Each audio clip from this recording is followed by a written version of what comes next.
Hey, what's up, everybody? Welcome back to the Fit Couch. Today is super exciting. We got two guests this week. Two, male and female, which is great. We're going to get some different perspectives here. But we got IFBB Pro Antonio Smothers, Yes, sir. right? Yes, sir. Yes, sir. And Anita, let me see if I can say it right. Timofeyev. Perfect. Oh, Got it. Yes. Wow. I was about to have to slap myself. So, anyway, congratulations. You just won your pro show in St. Louis, right? Yes, that's right. So I think that means you're off to the big stage now, huh? Yeah. The Super Bowl. Exactly, yeah. All right, sweet. So before we get into all that and like what it took for you to get there, maybe share with us a little bit about what got you into bodybuilding in the first place. Yeah. What got me into bodybuilding was actually going through an identity crisis because right out of high school, went to some community college, started playing football there because I wanted to stay competitive. And I didn't get a scholarly right out of high school, but I wanted to continue to stay competitive because my identity was physical. Like a lot of things I did, I was known for my physical attributes, my physical traits, and just being competitive. And so right when I got done with playing collegiate sports, I kind of was hungry for continuing that competitiveness and that drive and that urge to compete in something because that physical identity was dissipating. So I was lucky enough to be introduced to bodybuilding, and I found a different path for myself to make my father proud and compete and find a way to fulfill that hunger all at the same time, because I wanted to go to college for football to make him proud. I wanted to have that, but that didn't happen. So I was like, okay, let me see what this bodybuilding thing's about. And going pro, I think I'd find another pathway to make him proud. So, and it was just something I just loved to do anyway. It was just, I was already working out, doing stuff like that. I'm like, okay, let's try this out because it can fulfill that hunger. Yeah. And it's something to go pro in too. So it's like, let's see if we can do that. Hell yeah. So yeah, that's how it really started. So did you have like someone who really pushed you into the bodybuilding space, or was it just kind of like natural since you were already lifting weights and you were already training with football? Or did you have someone like, hey, I think you could be really good at this. You got the genetics to exceed. Yeah. My ex at the time, she actually was looking into it before I was. Oh. And then she was like, hey, I don't want to get into this, but I'm going to have you do it first. Here's this coach shirt that the coach picked out and everything. She's like, so he's a great coach, heard about him. How about you do your show first, and then I'll follow, and then afterwards, we'll see how it goes with you, and then I'll jump on board. So that's kind of how it went. We started out that way. I did my first bulk diet October 2012, and then from there, I think I started at 181, and then got all the way up to 210 from October till December. And then from there, we started to cut. And my first show was on my dad's birthday on February 9th, 2013. Nice. So, and then that's how I kind of got introduced to it, was just her going, yeah, I think it's going to be good for us to do. All right. It was kind of like that. You get your beak wet first. Yeah, exactly. Really. That's really how it started. So, did you first compete in men's physique, or did you do... Always been men's physique. Oh, okay. And when did that actually started popping off in like 2011 or 12, right? Exactly. Is that about when it happened? I would say so. Yes, when it kind of first started. The board shorts, we had quarter turns back then. Oh, okay. Longer board shorts. So I know they seem to get shorter every year. You know what I'm saying? Yeah, all the divisions seem to like adapt each year. Exactly. That's funny. So, you just jumped right into the bodybuilding thing, and how did you do your first show? How did you... First show, third place. First show, third place, and what I noticed was the bright lights. And so I knew from then, because my coach was in a different state. I was in Washington State at the time, and that showed me the importance of preparing for the actual stage, right? Like everything you're going to encounter on the stage, because you can do your pose routine all day long, but you got to practice what it's going to be like when you actually get to the big lights, and what it's actually like where you stand on the side, and how to prepare for all that stuff. So that was, I think if I would have known that and been more relaxed in that way, I could have probably got first that show. Oh, okay. But because the guy who won first in my class, he was just more relaxed with it. He'd already done a couple shows. And so I'm like, okay. And then my second show after that, I actually got overall because I was more relaxed and more prepared. Oh, nice. So yeah. And so the confidence shows, and that just exudes in everything, right? 100%. Nice. So when did you turn pro? What year was that? 2016. 2016. So just a few years after you started. Yeah. Okay. Not many shows to say I did before him. I really took a lot of. I only did so many. I tell this to her all the time. I tell this to a lot of people. I've been competing since 2013, but the amount of shows I've done is actually very small. Really? Compared to most people that have been around since that time. Yeah. I'm probably one of the ones that have done the least amount of shows. I've done less than 15 shows. Oh wow. Okay. Yeah. Total. Nice. So, and do you find that that's really helped you like get better, like give yourself a good amount of time to actually get better and like come back with a better package? Yep. Fresh, healthy. Take those times to really just let your body bounce back. And a lot of those times I didn't take advantage though, like I should have, as far as improvements. I was training to train, not training to specifically improve what I needed to improve on. And then some of that time was just spent just like mentally getting away, like some of those years. So it wasn't a full 2013 to now, 11, 12 years competing. It wasn't. Like I could say for sure there was years in there I wasn't competing at all. Tried to compete and just left it alone. I was never afraid to take the time away. Never afraid to do that. Okay. Yeah. So how many shows did it take you before you turned pro? I did, I want to say 6. I know 1, 2, 3, 4, and then 5, 6. Yeah, 6. Oh, okay. 6 shows. Nice. And every time you came back to the stage, would your weight be a little heavier than before? Yeah, a little bit. Like kind of crept up with the overall weight you stepped on stage with? Yeah, a little bit. I mean, that was so I was around the 180s my first year and a half, and then by 2015, it was a gut punch. I moved back to Sacramento from Washington, and I'll never forget that I realized that, I used to be one of the more athletic, bigger ones, and then this thing called PEDs came in. Oh, yeah. And I noticed how much I wasn't on shit when I went to that show. I was like, I'm little. I'm little. So that year, and that's funny, like I said, we're talking about now me being winning my first IFBB pro show after 9 years being pro. But, there was years in there where I've gotten 13th place in a regional show. I've gotten 7th place out of like 9 competitors at another regional show, both in the same year. You know what I'm saying? Yeah. Based off of many different factors. But after already just telling you, when I started the bodybuilding, I was 3rd and overall. Yeah. And top 10 in my first national show. And this is in Washington. No, when I came back to SAC. Oh, okay. Okay. That's when I had those 2 bad placings, whatever. Oh, okay. But I've been all across the board. So it's got to be hard when you're you make it to the pro level, but now you're competing at a different caliber. Start at the bottom. Yeah, you're at a different caliber of competition. 100%. And so, like, how does that work? Where it's got to be hard to not beat yourself up when you're getting 9th or 13th. To think, man, am I even good at this? Man, is this even for me? Should I even be? Do those thoughts go through your head? Yeah, when I was getting the 13th place and all that stuff as an amateur, I told myself I was going to give myself one more year. In 2015 was my last regional show to qualify for the USA's the following year. But manifestation and being disciplined and believing in yourself make a huge difference, because the first time I ever took PEDs was 2015. Like 8 weeks before the show, I had no idea what the fuck I was doing. Oh, so prior to that, it was all natural. All natural. Oh, really? And then I definitely held on to the size. You could see the difference in pictures. And again, it wasn't enough time. When you take tests, it takes so long to kick in anyway. Yeah. By the time it kicked in, I was already having to get off. So what I noticed was, from then until that first national show, there was definitely a significant size difference and change in the physique.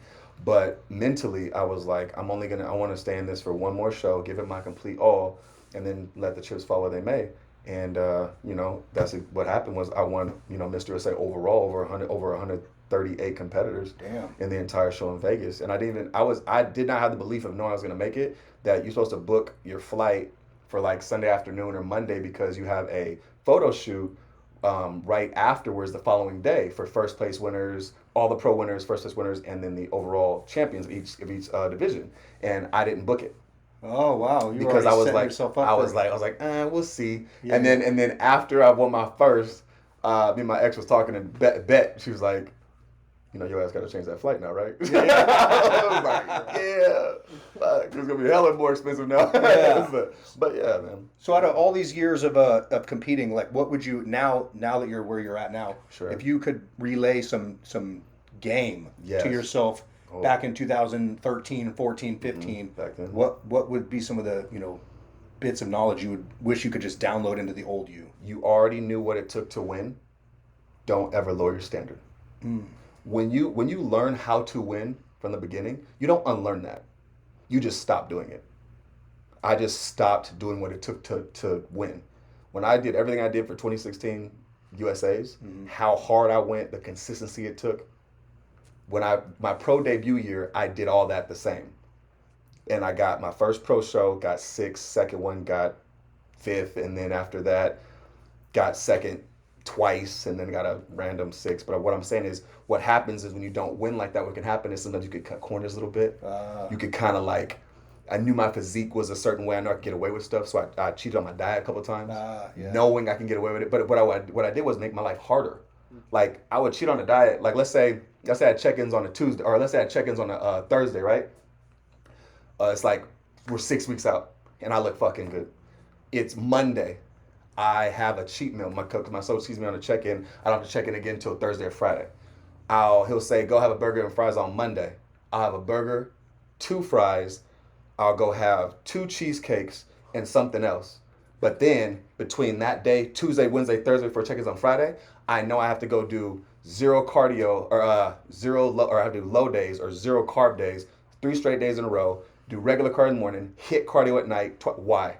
All to like come back to where I originally was, or just a little bit better, when I could have just stayed the course the whole time.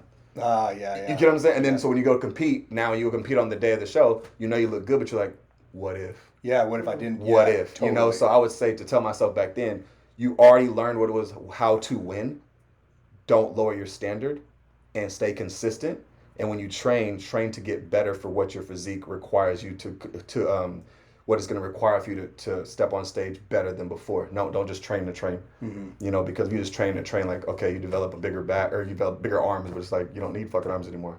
Okay, shoulders, you know what I mean? Yeah, focusing on the parts that you need to bring up. Exactly. More. Yeah. Exactly. Cool. So from the female side of this, I know it might be a little different, right? I don't know. It could be the same. Maybe it's different. So share with us a little bit about where your bodybuilding started. So I grew up, let's see, I was very athletic growing up. I played basketball, I played volleyball, I did skiing, I snowboarded, so I come from a very athletic background with my family. I was middle school, high school. Mind you, I'm very short. I'm 4'11". Definitely basketball height. Very basketball. I was point guard. Okay, I did well when growing up, but I came. It was a place in my life where I knew basketball was not my career. I couldn't grow any taller, and around that time, I got this. I don't know why, but you know how Costco sells that 2-year plan for 24? Yes, I bought that before. Okay. Yeah. Yeah. I did the same thing. I bought it without knowing how to work out. Oh, okay. I was a cardio bunny. I was on the treadmill. I was on the elliptical. I can't even see that. What, you can't see that? And then I come from I'm Russian. So around my group of friends and a circle, there was a group of young boys that were powerlifting at that time, and I made friends with them. And I started, and then slowly, they got me under their wing, and they started showing me powerlifting moves. Well, females and males train completely differently, right? I didn't know it back then. I wanted to prove to myself I could be just as strong as they can. There you go. You know? So at the age 16, 17, I was up there powerlifting 275, squatting 235. I'm a short person. I'm gaining strength. This is exciting. This is fun. And then so I was challenging myself with my strength. 2 years after that, somebody in the gym comes along who's a female, and I see that she's competed. And I'm like, that looks interesting. I'm like, how can I challenge myself besides strength? I can challenge myself in now food-wise. What if we restrict my food? What if we start adding in cardio? So I wanted to challenge myself in other ways besides lifting weight. Yeah. So bringing in that competition, I gave myself a goal. Let's step on stage. I don't know what the heck I'm doing. I have no coach. I'm doing this all on my own. You know, just measuring everything. At that time, I was 16. And I worked at a pizza place. Well, everybody around me is eating pizza. Garlic knots. Exactly. The garlic bread and calzones and jalapeno poppers, you name it. And I'm over there just out of my little container or Ziploc. I'm like, I'm eating my chicken. I'm like, okay, this is discipline. Like, I like it. Like, it was starting to get addicting. At 17, 17 and a half, I stepped on stage to try and do bikini. Okay. And I was in the teen category. Stepping off that stage, they told me I was too muscular. I'm like, really? I'm like, I thought I was really tiny. And I didn't know what I was doing. I didn't know what poses I was doing. I've been waiting on my stage. whole life to be told that. Right? Well, apparently I was too muscular. I'm like, screw this, okay? This isn't for me. Like, I'm not going to stop myself of strength training. I love working out. I like lifting heavy. And after I stepped off stage, I'm like, there's more. Like, I like what I do, but I want to do more. And that's when I found online. Instagram wasn't really popular back then. It was just starting to come alive, and people were starting to, because we're coming from an era from Facebook to Instagram. Yeah. Well, Instagram modeling started to become a thing, fitness modeling. And then I saw Andrea Brazier. She was this beautiful fitness model. She was doing WBFF. And she was the iconic, like, Victoria's Secret model, but in the fitness world. Yeah. She was wearing the Victoria's Secret, it looked like Victoria's Secret wings, and she had muscles. But she was but jacked, she was yeah. jacked, Yeah, but she was beautiful. She was I'm like, I want to look like her. I want to be a fitness model. I want to be feminine, but strong at the same time. And I started to do, I wanted to go into WBFF now. It's like a Victoria's Secret fashion show, but with muscles. That kind of like that interested me a lot. So I started looking in the area. Who does coaching for WBFF? Just real quick, can you, for people who don't know, what is the WBFF? WBFF is basically it's a bodybuilding version of fashion and glamour. Oh, okay. So they wear a whole like Victoria's Secret wings on stage. They wear costumes. They wear pageant dresses. Really popular in Europe. Okay. Very popular, and they have so they have you wear a bikini and then you wear your costume. And it was just like it really intrigued me. Like, and it's just about physique presentation. It's not about like athleticism. You're not doing routines like you would in. They do like T-walks and like almost like model like runway model. Oh, okay. Yeah, so we'd have our board shorts cut, like we'd have our board shorts. Then the next round we'd have like suits on, Oh, like stuff like that. that's pretty dope. Yeah, You need to create that. For guys. expensive as shit though. It is very expensive. Yeah, I remember my wings costed like $1,500, Wow. and that's not even the bikini alone. So you competed in this. I did this for category. 2 years. Oh, wow. I did. I got out of it because it wasn't as competitive. It wasn't competitive for me. So I got out of it. I'm like, I don't want to do it. It just, anybody can go on stage and get a pro card. I'm like, and I wanted something more to challenge me. Yeah. And I didn't want to go back to NPC because they didn't have a division for me back then. It was just bikini and figure, and I didn't really. And if you did bikini, you'd have to basically downsize, and you weren't really feeling that. Exactly, and for figure, I'd have to grow my upper body even more, and I just To match the legs. To match the legs, yeah. So I was still lifting and working out until 2019. That's when the NPC announced the wellness division, and that is where I'm like, I want to be all in. Nice. And that started my journey. Perfect. In 2019, I decided to do my first show in 2020. I was 10 days before my competition when COVID happened and they shut down all shows. And so like my first kind of like interest back in the NPC world, you know, I'm like, oh, wellness is where I fit in. Yeah. Then, and you'd put up all the work up until that point just to be disappointed. They didn't even let you do Zoom? You could.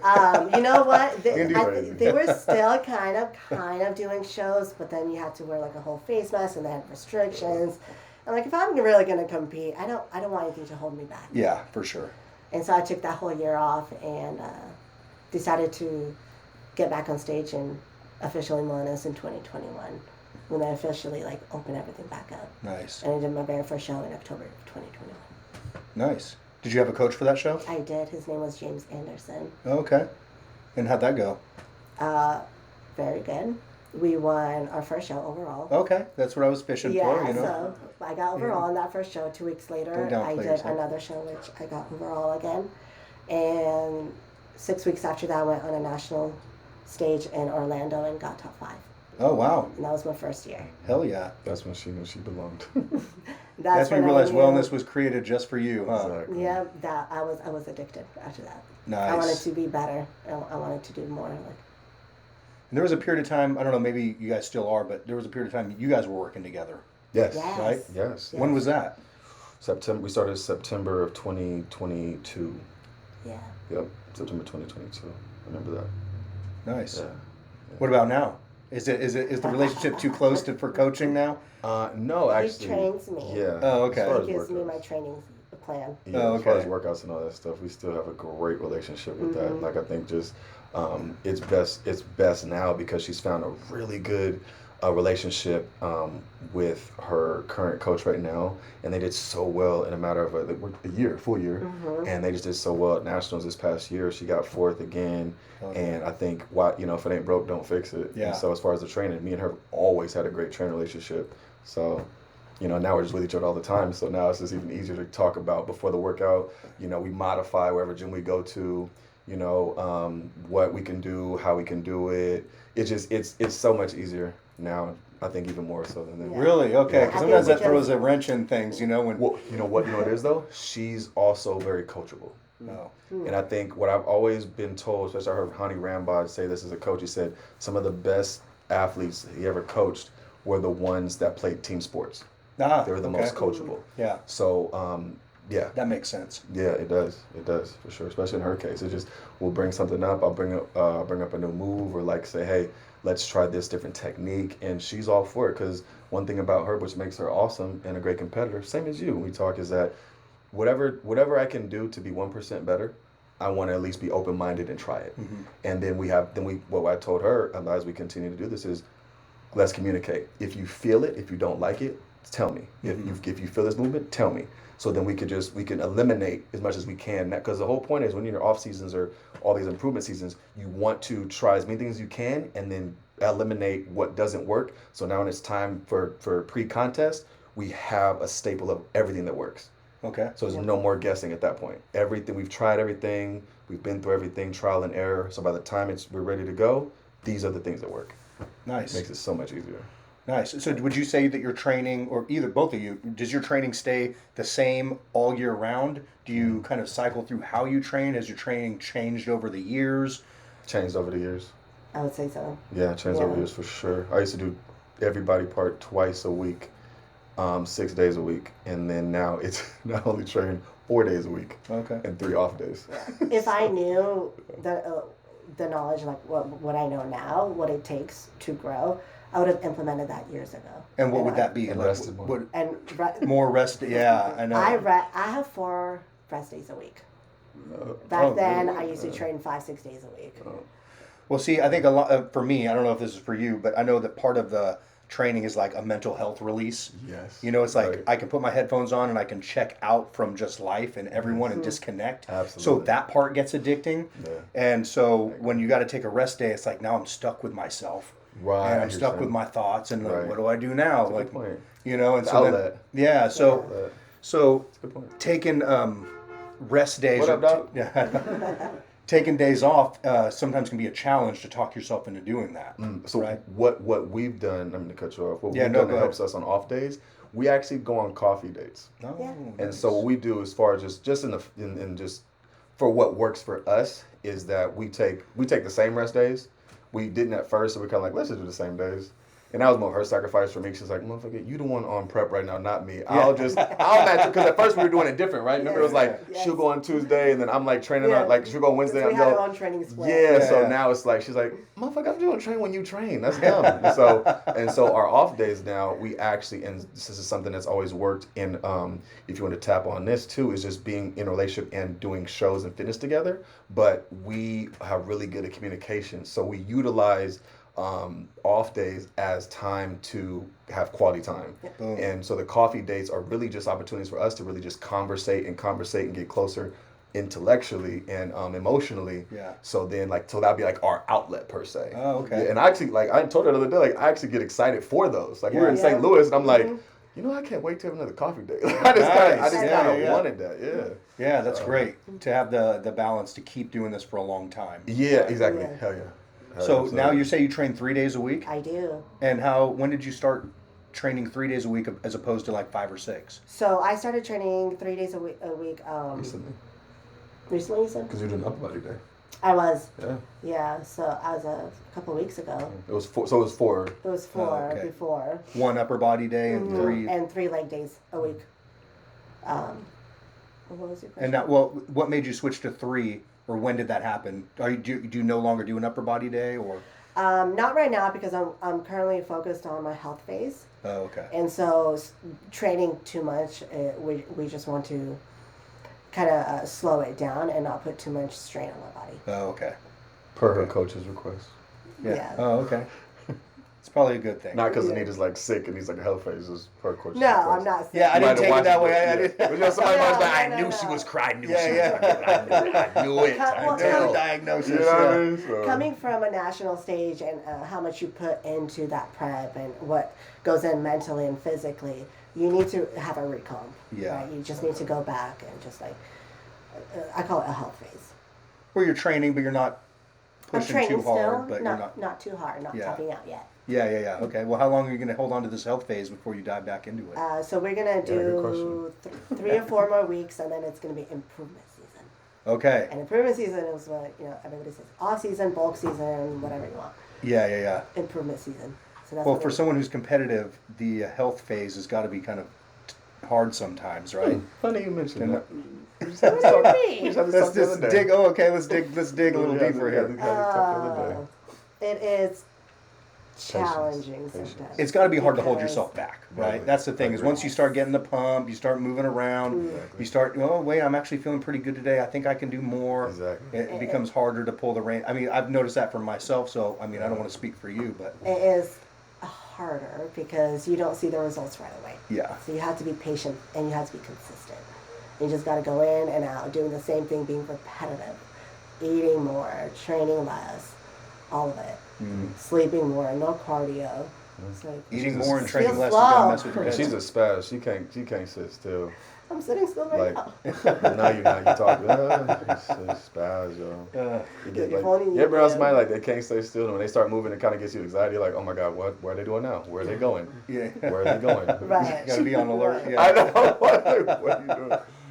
Oh, So what's next for you? What's the next the plan for the next show, or what's the end goal here? We are going to be aiming for a national stage next year, but really we're going to be prepping for a pro stage. Okay. So we're going to try to knock those 2 out right away. Back to Like back. pretty close together. Oh, okay, nice. Yeah. Right on. That's all of next year. I don't know when my prep is going to start, just depending how my body looks. so just turning pro.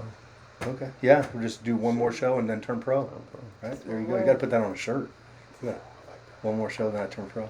I like that. We're showing a turn pro. So what about when's are you?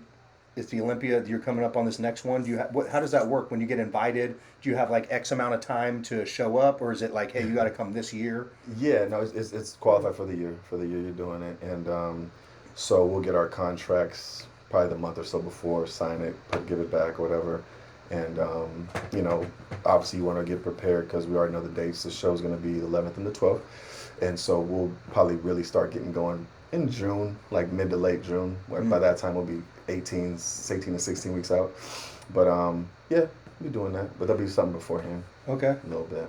Well, this is good that you have someone who knows what it takes and Yes. what goes into it. So there's no surprises, right? It's like, Exactly. hey, I know what I'm signing up for. Yes. I know what's going to be going down. 100%, man. I mean, people need to accept we were actually just watching a podcast on this. Is like, there's another side to winning, and if you want to win and you want to be the best, you have to have somebody who also is going to be, the way they quote are just as fucked up as you are. Oh, yeah. That knows what it takes. That also, if you're gonna grind hard, they're gonna know that it's gonna be our win. Like when we won, like when I won this past weekend, it was our win because she was right there with me in the grind. First thing he did is just handing me the medal. Instantly Oh. put it over, and it's just because she's, when you have a partner that's just as selfish for your success Yeah. as if it was their own, that's when you know you fucking got it. Yeah. Because when you know that they're right there with you in the trenches, wanting you to succeed just as bad as if it was them on that stage, posing every single thing, whatever the hell it is, you can't lose that way, in my opinion. Yeah, and that's rare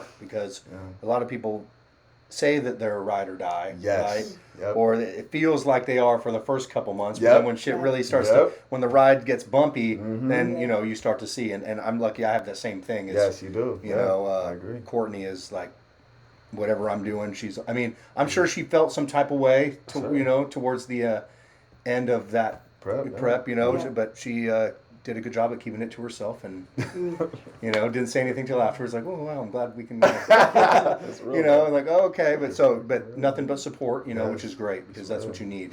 It's not just to keep you on track, but just mentally. Otherwise, you're stressing. But you know what it is too, Brad. You have to cash in. Like, you can't tell somebody if you're us as the person who's prepping or whatever. You can't go into it like, hey, I'm gonna need you to pause your goals, what you got going on for these next 3 months or even a year, and you don't cash in. Yeah. You gotta fucking cash in. You gotta do what you said you're gonna do, because if you don't, they're gonna be like, hey, yo, I don't know if I want to sign up for this again, or they're gonna lose their passion for wanting to see you succeed. Yeah. You got to do your part too. Yes. You know what I'm saying? So if they're gonna put their shit on hold for you, you better fucking cash in. Yep. You better do what you need to do. So the fact that me and Anita did what we had to do for this past show and sacrifice what we had to sacrifice, and we come out on top like that, you don't think she's fucking invigorated and ready to go for these next couple months? Now this just health phase is getting more. Well, Shirley told her coach, she's like, yo, now we go to Olympia. I need to kind of dice up. Yeah. But it's like I said, it's just, you got to make sure that you put your best foot forward and do what needs to be done on your end as well if they're going to do their part. All right. Yeah. And this is, I'm sure this answer is probably going to be different for everyone, but do you think that it would be easiest for you guys to both be in prep at the same time? No. Well, okay, I didn't even finish my sentence. Well, or separate. No, I did finish my sentence. But you reacted real quick. Yeah, we had this conversation. Yeah, we actually we talk. I mean, one thing about us, we like to prepare for every situation at a time. That's why I said those conversations, those coffee talks and stuff we have. We go over a lot of stuff. We want to always be a step or two ahead, and we've talked about that jokingly and just in general. And I'm actually selfish to want to not be the person who's taking away when I actually want to. I like to be behind the scenes. See, as much as what makes our dynamic work so well is that neither one of us are afraid to allow the other person to shine. There's some motherfuckers in relationships, and excuse my language, but it's the truth. There's some people in relationships that want to just be the star relationship and not be the person who's actually the best stagehand or the best co-star. They want to be the fucking star the whole goddamn time, when in reality, I actually have more joy out of being her number one support system. Like when she's gonna start prep next year, I'm excited because now I'm gonna have all the energy while she's gonna diet down, and I'm gonna be able to do more of the stuff, right? I love that shit. I just love it, and so that's something that I don't want to take away. I want to experience that as she's experienced it next year, and I don't want to be so involved in my prep that I'm not there to give her what she needs, that she gave to me. Yeah, that's kind of what I was thinking is you either have two people who are consistent on everything together, which might make it easier, I guess. You guys are both going through the struggle at the same time, but then you guys are both walking dead. Exactly. And Straight up. dishes are piling up. Straight up. Vacuuming is not getting done nearly as much as it was, and then everyone's hangry, and that could just turn into a disaster. I mean, you've been on prep before, right? Yeah. So you understand like the low energy and the fatigue that comes with it. So to have a significant other and your spouse to pick up the energy or the I wouldn't say it's the slack, but just like not the laundry or the meal preps or even cooking your food on the days that you don't feel like it. Totally. So to have him in full energy when I'm not, or vice versa, I think that's why we can never be on prep. Yeah, which goes back to what you said a second ago, though, too, is if you're just the only one asking for the slack to be picked up constantly year after year, it's like, this was cool at first, but I'm getting a little, true. I don't want to be the hired help. Exactly. 24/7 for years straight, right? So having that back and forth. So that's probably a great idea to have you guys shine on different times of the year. Yeah, I mean, and that's why also we talked to each other about it, and for us, this is perfect because she has never taken a full year off season like this, and I'm coming back, so the timing was just right. That's just God. That was just God's timing. Is that now that we're here, she's like, look, we had this literally right after St. Louis. We're like, what? I'm like, do you want me to go full throttle the whole year? Like, how we want to do? She said, look, take it. go for it. Like, just take it, get it for all it's worth. Nice. And then we'll go from there. And so now that I have that blessing from her and we're on the same mental pathway and mindset going forward, there's no questions now to be asked. It's Well, you won your pro show and she was there, so there might be a Yeah. a good luck charm It there, is, totally, 100%. Well, even though I'm not in prep this year, his wins are my wins. Yeah. And I'm just like living like the prep through his prep. Oh, nice. So, Anita, what would you tell like women, girls out there who Let's talk about this. they don't feel good enough, they don't feel like that weightlifting is something they could excel in, they don't feel comfortable about their bodies. What kind of advice would you give to young girls who might struggle with identity issues? Especially this day and age, huh? Yeah. And with Instagram like now and Comparing. online, and it seems like everyone you scroll through just looks better than you, no Right. matter what, and it's so hard. So I say comparison is a thief of joy. yeah. And when you compare yourself to the life online, you have to understand that people only put what they want others to see. They don't put what's behind the scenes. They don't put the raw, the real, what goes behind it. They just put the best filtered selfie out there. Yeah. So what you see online, it's not real. It's not true. I mean, AI is a thing now, right? Yeah. You can photo edit anything. And so I say self-image with bodybuilding, take time. It's not going to happen overnight. I mean, look at Antonio, look at myself. I started this in 2014, and I still don't have my pro card. You could go on YouTube, Google, and type in her name on YouTube, and there is people that are fans from Europe and Russia that have made like compilation videos of her training. I'm all from Instagram, and it's like 8 years ago, and literally we watched it. It's funny, we watched it, and it actually lit a fire under her ass watching herself build up to go from where she went from. There's like 5 different ones. You just got to drop them your Cash App. One was like, Amazon one wish was like, list. she's a figure pro already, Yeah. and like, there's there's one that has like a whole backstory to it. Yeah, we don't know how Documentaries. old she is. Yeah, literally, like, it's hella funny. Oh, that's hella funny. You're right, self-image. Yeah, self-image. Yeah, I say take time. It takes a lot of patience and time, and ask. Don't be afraid to ask questions. Don't be afraid to reach out to anybody that's done this sport, who's competed before. When I was younger, my biggest thing was like I thought I could figure everything out on my own, and I'm over there doing the machine completely wrong. Yeah. But until somebody came up and told me like, hey, this is how you do it. So just don't be afraid to ask questions. So there was a time that you weren't coachable. And then you I mean, I just didn't know. yeah, what we I was all have yeah. One of the things is I'll be 40 in January, and so one which is still young, but I remember a time working out in the gyms where there wasn't very many girls working out. It was like just on cardio, or they kind of wanted to be off to the side in their own rooms, or they I don't want to get too bulky, and they just basically waste their time. So, or just abs, but now it's totally different. Now it's like sometimes there's more women in the gym than men, and I have to say some of these women are training way harder and way more consistent than these guys, and I see women squatting way more weight than a lot of the guys in there, probably because they care about their legs more. But but the thing is, it's the perception of weight training has changed, and it's like more the open. trend, right? The trend, which is super awesome. So I like seeing that because I like seeing women get strong. I love seeing that. Right, the guy, we've been doing it forever. It's kind of like, that's what guys do, but it's not that shocking or amazing. But now seeing all these women come up and like really do something with this is super badass. I agree. So that's why it's nice having like other women in the gym who you can other girls can look up to and think, oh, okay, what is she doing? Oh, she's not spending 3 hours on the treadmill and doing. You start seeing less and less females on the ellipticals or cardio machines. Yes.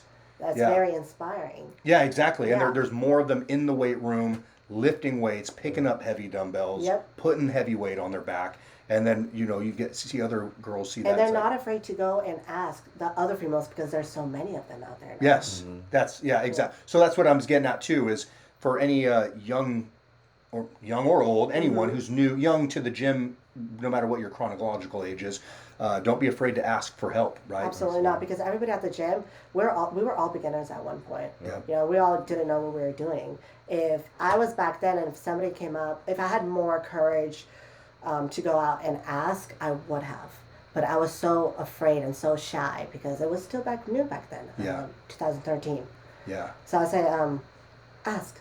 And everybody in there is going to be more than accepting to help you. And I agree. That's what I tell people all the time. I own a gym and I've managed gyms forever, and people get intimidated. Right. You know, which I understand because they're stepping in a place that's out of their element. Right. Mm-hmm. Just as I would be intimidated if I went into certain job fields that I know nothing about. But they come into this environment and they feel intimidated. But it's really like, no, anyone in here Nobody's judging. is more than happy to help you. In fact, you might think they know what they're doing, and they're wondering the same thing you're wondering. Right. You know, they're just they got great genetics, and that's and they don't know shit about what they're doing. That's me. And and then what are you doing? It's like, why are you asking me? You're the one with the the shoulders. You're the one with the glutes. Why are you asking me? Well, I just like So yeah, don't be afraid to ask. I think that's huge. I think women tend to be a little bit better about that than men when it comes to asking for help. But one of the things I've learned through YouTube and Instagram, although there's a lot of just toxic shit on there. Right.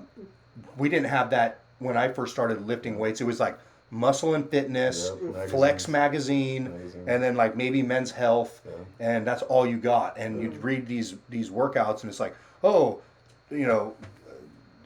Ronnie Coleman says 3 sets of 10 of this, 3 sets of 10, and then I'm like, is that really what? And then every set to failure, I'm like, well, how is he taking every set to failure and it's still hitting the same reps every? Like, I don't know, this seems weird.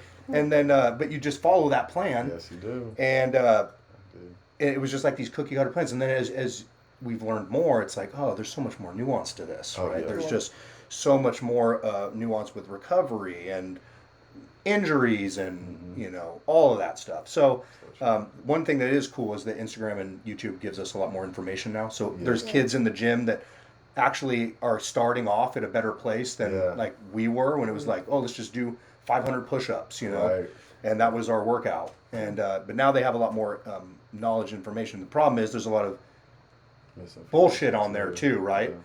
So if you had one big fitness myth that you'd like to expel for women, what would that be?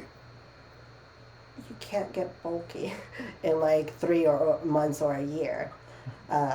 It takes about, for women alone, 4 pounds, right? 4 pounds to gain in a year.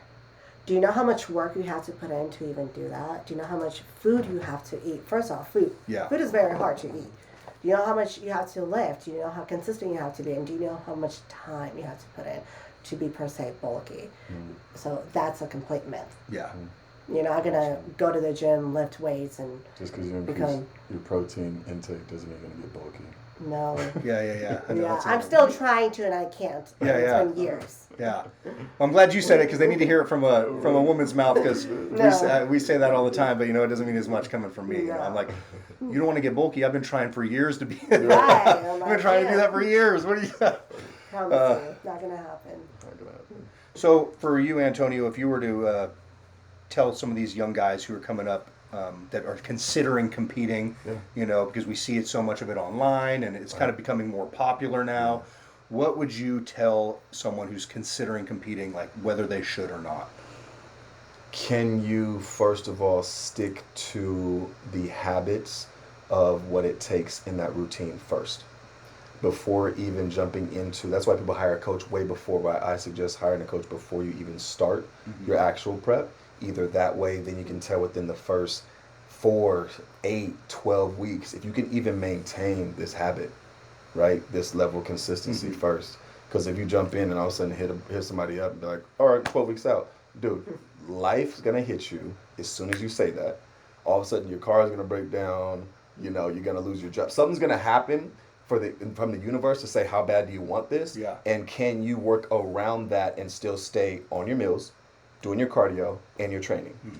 And you're going to get good, accurate sleep. So if you actually prep yourself to create the consistency and habits beforehand, saying like, oh, okay, I've been through enough life stuff before starting the prep, I'm good now. You know what I'm saying? So that's what I did. Like before I even started competing in 2012, I was already kind of living the fitness lifestyle per se. Yeah. And so I was comfortable with being on a diet already because I'd already been doing it for that whole year. Yeah. So then it was an easy transition. A lot of people, they just think they jump in all of a sudden 12 weeks out and go, all right, let's just go. And it's so much easier if you prepare yourself with getting because there's no pressure, right? It's no pressure because the show's not in 12 weeks. You get time to just be consistent for a while.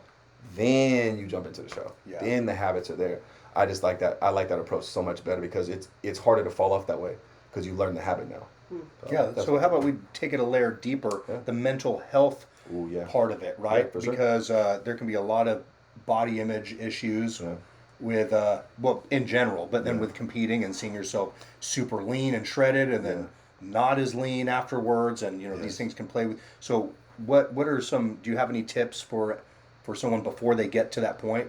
Absolutely. Like, hey, I wouldn't jump into this at all if you have any type of eating disorders before this, or this could create it. I don't know. You tell me. I've seen both from different individuals and people that competed on a very high level, and then from people that have just started and people that are still battling with it to this day that people wouldn't even realize are competing that are champions. That people have no idea who battle this all the time. So it's something that I think you need to be aware of with your self-image of who you are going into this prior to, and you need to also find happiness and a purpose outside of this. Yes. Because as soon as it's over, it's over. There's a person that I know, which you know this story, that was a very high-level competitor in our area, became an IFBB pro as a champion. He was a young guy, had a great career coming his way, but when the stage lights were off and he wasn't on stage, that high was no longer there. He needed to supplement that with something, so he went to drugs, hard-level drugs. And once he did that, then he tried to go bodybuild, and guess what? The habits of those fucking drugs when he wasn't getting ready for a prep stayed. And he started doing some of that stuff while he was getting ready for a show. Then it fucked up his mind so much that then going into shows, he was so in his head, anxiety and all kind of stuff. Was he good enough, right? When he was to everyone on the outside, but we're not in his head. Yeah. Then it got to a point to where he was on a downward spiral because he didn't do well on his pro debut. And next minute you know, the guy ends up overdosing. I think to cover that, there's some people that get into bodybuilding with the wrong intentions. Oh yeah, Whether it be absolutely. A quick fix Absolutely. or an escape Absolutely. from something. Yeah. Yes.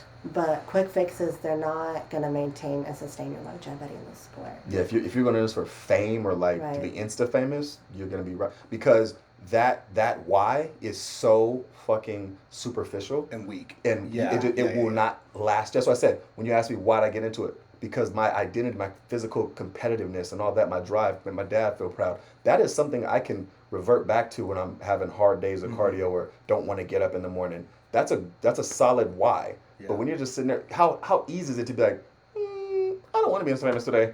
You know, Yeah, it's so yeah. easy. Or to you give that read shit a up. bunch of negative comments and you're like, just So screw this. easy, Right? yeah, so Right. easy to because your why is not strong enough. Yeah. It's like you said, it's weak. Yeah. So that I totally agree with that. Yeah, like check yourself about what your intentions are when you start this And too. why Totally you're agree. doing it. And Yeah. why you totally agree with that. Yeah, because once you're done with prep and everything, you're going to go back to the old ways, your old habits. Have a purpose, and like I Right. said, know who you are.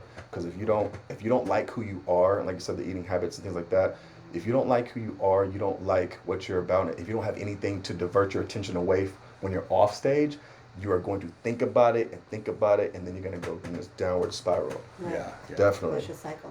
And I know that one of the supplementation for like addiction that I suffered with in the past Okay. has been like fitness and stuff. Beautiful. Which I think is great. Yes. That's a great additive for that. Yeah. But I think that I try to warn people, don't let that become your only substitute, I've heard because that, yeah. what happens if you break your legs? What happens if Yeah. something happens and you can't work out, Would you right? say because that is the new addiction? So then when that goes away, Yeah, when that goes away, then you're stuck with You're nothing, stuck with right? it. Yeah, So there you go. I think you need to have a greater purpose beyond that, Yeah, so yeah. that if you were to lose that or that was taken away, and who knows, we don't have tomorrow promised. You don't have our legs could stop working. We could get in an accident. Yes. You don't know. Yeah. And then what? Then you're going to have your whole sense of self-worth was tied into this one thing, and then you Absolutely. don't have it anymore, and now you're nothing Yep. in your mind, and then that can get So Totally don't make agree. it your full identity or your all yes, identity. yeah. So having some sort of purpose beyond that, and I've dealt with that too. When I was younger, getting into the sport, there was a point in my life. We had this conversation not long ago. bodybuilding was my end all be all for a moment there. There was a moment in time where it was just such a big deal in my life that if I lost or something didn't go completely perfect the way I had it planned in my head or something, that I'll get so down, you know, and even as far as something as little as like what you posted or, you know, like if you, let's say I don't want to do a show or I'm like, oh, I'm not going to do this show or whatever. Oh no, you get anxiety because I got to post about it. No, you fucking don't. You don't owe nobody nothing. Like, you don't want to do a fucking show, don't do it. Like, you ain't got to say shit to nobody. Like, if you don't want to fucking do a show, fuck them. That's nobody cares. Nobody, it's your life. But it's your life. Like, who cares? Again, people in this sport and just in general in life, if we've noticed as well, social media, this whole caring what other people think about you and these opinions of others, nobody gives a fuck. Yeah. And that's the type of approach a lot of people need to have. And these comments, like, there are high-level competitors in every sport we've seen. Even ESPN will talk about athletes that are responding to fans, going back and forth with people that have never achieved and will never achieve anything to the degree that they have, but they're going back and forth with them. Yeah. Well, like, you know, bodybuilders that are like hearing somebody, like, for instance, somebody the other day, my coaches want me to train arms, right? My arms are what they are right now, but I don't train arms. And somebody wanted to post, right, on the comments was like, need more tricep work. And I'm like laughing because I'm telling her, I'm like, little do they know, I don't even train my arms, right? But it's just, but someone could see that if they're weak inside and be like, well, and just respond in general. Yeah. You know what I'm saying? Just can take it to heart and take it personal. Which I think I probably fell victim to things like that, or not. Well, we didn't have social media, but back in my early 20s, you know, I would let that stuff bother me. You know, but it's like now, that's the blessing of like getting older. It's like, yes, I agree with you know, that. it's like, totally. I know who I am. Yes, you know, like, are. who are you? You know, exactly. So it's a lot easier to let that kind of roll off your back as you get older. I think that just comes with maturity. But anyway, your job, you do coaching, right? You coach athletes. Yeah. This is your full-time gig, right? Yeah, absolutely. So anyone looking to get jacked, maybe just in shape, just lose some weight, or maybe compete, where can people find you? You can find me on Instagram at my name, Antonio, ANTONIO _ Smothers. Smother S, don't have the U like Smuggers, it's Smothers. And then, on Facebook as well, just be Antonio _ Lynn, but my primary is the Instagram. You guys are both particular about your names, huh? Well, four names. syllables. My first name, 4 syllables. For some reason, Antonio is really hard. Yeah. It's Anton, Anthony, Tony. That's for working in restaurants because, you know, you got to work fast and ask for help and stuff. Yeah. Antonio is just too long. So I always went by Tony. Oh, wow. Yeah, work. Yeah. Funny. Where can we find you? And what do you do coaching right now? Can women reach out to you? And so I do wellness posing. Posing. Look at the shirt. Bam. Oh, is that the brand? Logo. That's the logo. Oh, represent. So I've seen that on somebody. Instagram. You have a his and hers. Okay, yeah. I do. Yeah, he has one. So Nice. I do wellness posing. I coach women, girls, who are ready to compete on stage. So if they want to find me, it's gonna be Anita Timofeyev. All right. On Instagram. On Instagram. Go ahead. I'm sorry. That's it. Just Instagram. Okay. I was just gonna say I got lucky because she does that posing. Mimi said never be afraid to ask for help or people like that. Yeah. No matter if it's a girl or a guy. Anita is actually the reason why my presentation, my confidence on stage was as good as it is this year, was because no matter if a person's a savant or a master at what they do, and they're really good at that, the approach is going to be the same no matter what division you do. So Anita and I came together, and I was open-minded in my approach to posing became her approach. And so we started really hammering at the posing, and she helped me critique my routine and everything to the point to where when I got on that stage, I'm serious. My whole bodybuilding career, I've never been so confident in my entire career. It showed. Yeah, it showed. The swag when you came out was just, you know, I'm about to take this. I know that you had some, some individual flair with your posing. It was very unique. Thanks, man. You know, it was dope. It definitely stood out. It's hard. So it's you're to blame for that, right? I shouldn't say blame. I should say. Well, you say blame if it's other guys that lost it. Yeah. So everyone who lost, blame her. Yeah, his routine was really beautiful this year. Yeah, very awesome. elegant, classy, and just his flow, everything. Sometimes it messes me up though when we like do posing, and like so she be looking at me right, and so her faces don't match what she's thinking. Her face, so she'll give me the face like I'm fucking up. Yeah. And I'm like, yo, what's wrong? Like I'm looking, she's like, oh no, it's fine. I'm like, yo, face is saying otherwise. Like, motherfucker. So now she does this. Yeah. Just don't get in your head about what you see on my head. I'm just studying him, and I'm like, I'll tell him what it is afterwards, so it doesn't mess him up. But he doesn't like that. He just wants to write that right now. Tell Like, just me, yo. wait. Yeah. Face be just like, oh no, it's great. Yeah.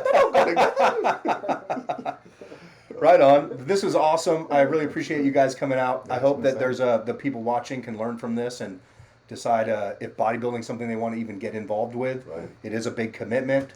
Yeah. And if you want to date or be in a relationship with someone who's competing, just know what you're signing up for. Yes. Right? That's a whole nother job in itself. And so just so we can recap, Antonio Smothers. Yes. And Anita Timofeyev. You got it. You got it. Okay, yes. Oh my gosh. All right, awesome. All right, anyway, hey, thanks guys. We'll see you next week.